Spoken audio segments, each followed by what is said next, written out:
My name is George, and I'm here to talk about meteorites because NASA is too busy, the government's too busy, the so-called experts are too busy, and nobody really wants to believe what I say. So I'm going to explain this. Okay, now, meteorites make gas when they burn. Now, Earth rocks contain iron and nickel in only oxidized, non-metallic form. Cold air is denser than warm air. The mesosphere has low air density. Noctilucent clouds, scientists think they are made of ice crystals that form from the fine dust particles from meteors. There are things that's called auroras in the ionosphere, and they make things colder. Now, why is all this important? Because people are saying that, well, a whole rock from space can't make it to Earth. And this is what I'm going to explain here. A whole rock can make it to Earth, and I'm going to show you some of the ones that I found. Now, in 1833, November 12th and 13th, there was a Lanoid meteor shower. Okay? The weather was cold, the water levels were high, and the ground was wetter.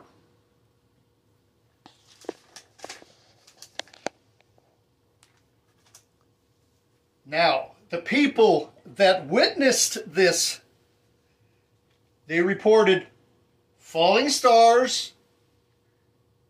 A paper said a shower of stars. A person said falling stars came down near to the surface of the lake where I stood. Another person said, I saw the stars fall as thick as snowflakes. Keep this in mind when I'm saying it, okay? Snowflakes. Stars fell from the heaven like a shower of hailstones. Keep that in mind. Long trains of lights flowing through the meteors were visible for seconds. Another person, a thick shower of fire. Never did rain fall much thicker than the meteors. Another person looked like crab apples falling from trees when shaking them for cider. Okay, now you take all that into account. Snowflakes, hailstones, and apples falling from a tree, yeah, they go hundreds of miles an hour to the ground. And I'm really surprised none of the experts have figured this out. Now, there was reported 100,000 meteors for the 9-hour period from the 12th to the 13th of November, 1833. There was a report of 100,000 of them per hour, 240,000 of them at the peak hour. Okay, now when you take into account the meteor creates the gas and the smoke and the noctilucent clouds and everything else, that has a tendency to affect all 5 layers of the atmosphere.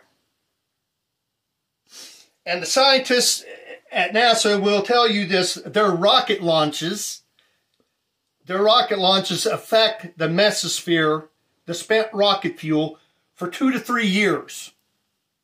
You can look any of this stuff up that I'm saying. I'm going by everything that I've uncovered.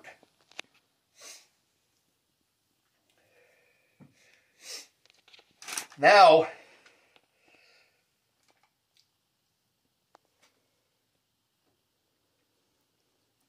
The 2011 and 2012, there was almost 100 rocket launches that were successful. I think 70 some one year and 80 some the next.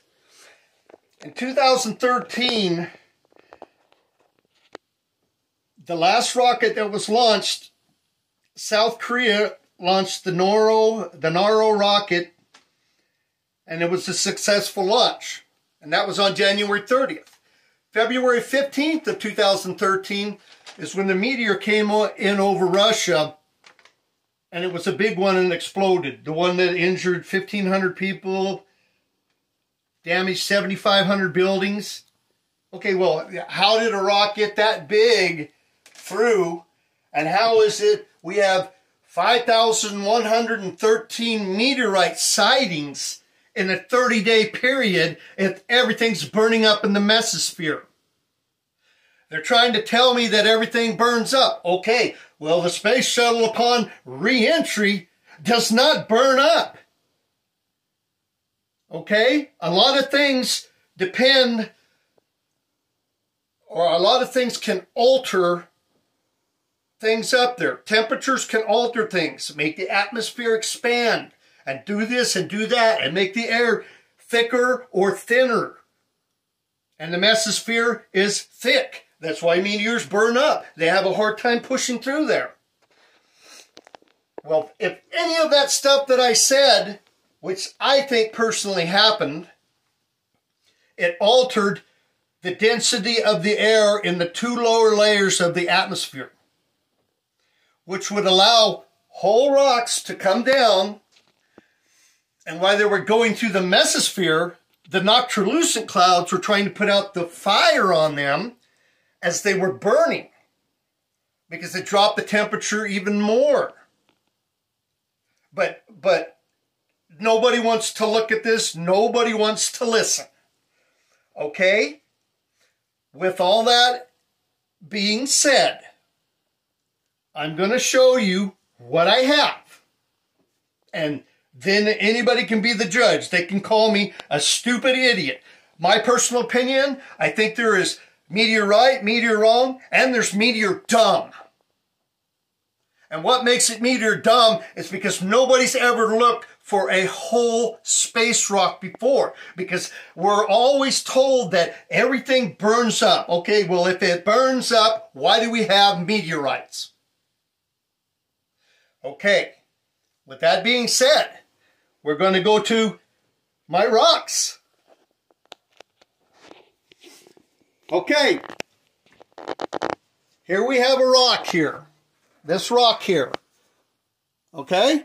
Looks like a rock. Mm-hmm. Looks like a rock. Round. Round. They say meteors aren't round. Meteors aren't round. Oh, no, no. Meteor's got to be this. Meteor's got to be that. It's got to have this. It's got to have that. Well, bullshit. Does that sound like rock? Does this sound like rock? Does this sound like rock? Now, does this sound like rock? Does this sound like rock? Okay, this is the point that I'm trying to get across. Okay? All of these rocks right here have magnetic properties. Okay? Except for this one. But if you look at these rocks, you turn it over, it's burnt. This is burnt. This is old fusion crust. And if I'm correct, the rocks I'm going to show you are from the 1833 Leonid meteor shower, because they're still in pretty good shape, most of them. But there is wear, and there is on them.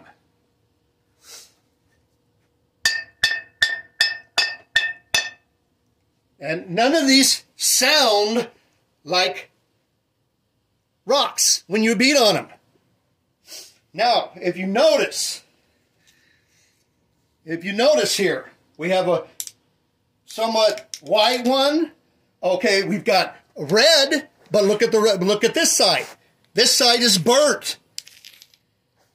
This one's burnt too, but it's gray underneath. This one, it still has partial on it. And I think it was just wore off over a period of time, the fusion crust. Now, we're going to go to the rocks over here. All these black rocks right here, every one of these is magnetic. They're all different sizes, different shapes. Flat pancake ones. Okay? Now, flat pancake one, it's got a chip there. But it's black. This one, oh hey, I picked it up.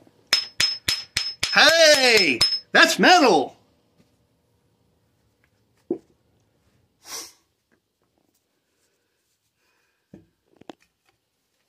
They all feel different. Like this one, that's kind of a weird, odd shape. But everybody thinks that all of this was pooped out of Mount St. Helens. This one still has a lot of old fusion crust on it. And I'll give you a little light. Look at that. That's fusion crust. That is what it looks like for all you so-called experts.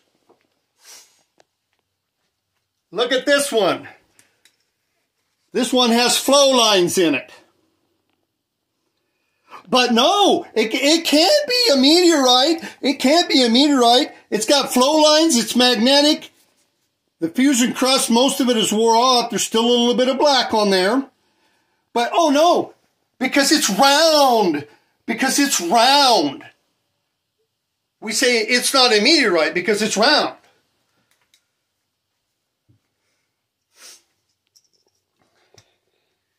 Now we'll go down here. These are whole rocks. This one is the same color as this one, but this one still has a lot of black fusion crust on it. Now, these right here, the textures on them are totally different than earth rocks. They're like, it's almost like rubbing your hand on fuzzy carpet. Here we have gray, a darker blue, that's a lighter blue, and this one back here is a green. Okay, with that being said,